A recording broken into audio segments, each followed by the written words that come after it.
So Steve, 3-0 at home to Aldershot this afternoon. What's your assessment of today's game? The game plan worked really well today. I thought the shape looked solid.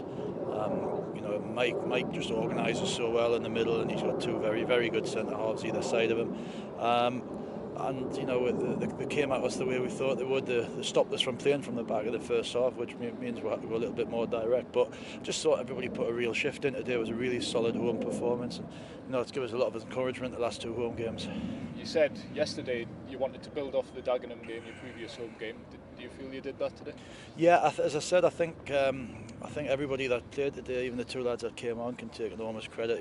For the work that they put in on the ball and off the ball. The midfield worked the socks off. Jack Hunter making a lot of really good challenges, good decisions, and Greg and Tom, their work rate.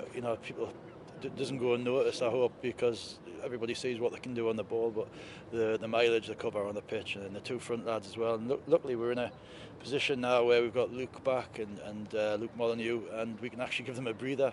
Not that they probably want it, but we've got good options, so it's very encouraging. Nice for the chairman, first game for him. Yeah, if that's how we perform. I would like him to stay around a bit if he could, but yeah, it is. I mean, it's at least he knows what we're trying to do, and we do try and play good football as well when we can. In fact, if anything, our second half we got ourselves into some really good breakaways without getting a shot off at the end of it, and I think that's probably the only minor criticism I would make of today, the fact that we didn't work the goalie more when we got ourselves into great positions. But two good goals in the first half, and the third goal is always going to be important. And I just thought it was a really good football goal. 4 wins in a row, 4 clean sheets in a row, 5 if you include the midweek game.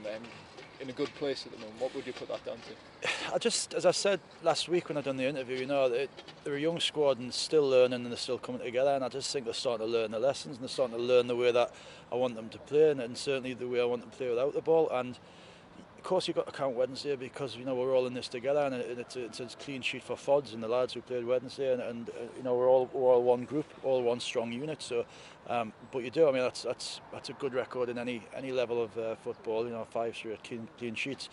But we know how hard next week's going to be. We just looked at Fyle putting 6 past the opposition today. So, and we know they're one of the highest scoring teams in the league. So it's going to test us all out on Tuesday. Just got to do as much as we can between now and Tuesday to be as fresh as we can. What was your take on the goals today? It's nice to see sort of Greg Ollie and Tom White chipping in from midfield now. Yeah, Greg made those breaks all day. He probably got a little bit of luck the way it fell to him, but you make enough of them runs, something will fall to you. And Tom's goal at the end was just, as I say, a really good play from Luke Armstrong, a hold-up play, and good footballing goal. And obviously Scotty's was a proper striker's goal, fell to him in the box with very little time to do anything with, and it was just a proper poacher's goal. Luke Armstrong in the background came on today. Unlucky not to score, would you say? Yeah. I mean, he's so powerful, and he gives opposition so many headaches, and it must be a nightmare to see Luke coming on half an hour to go when you've already been sort of worked very hard by the other two strikers. I mean, Luke obviously wants to play, so does everybody, but he'll understand that the two strikers who've played the last few games while he's been injured have been outstanding. They've done absolutely nothing wrong. As you say, it's perfect month so far. You'll be looking to round that off at Fylde on Tuesday night. Absolutely, we've got 2 massive away games and then a very important cup game coming up, and we'll need everybody to be as fresh and as fit and as confident as they can be. So it's between now and Tuesday, what they do is going to be very important. So I've just told them that.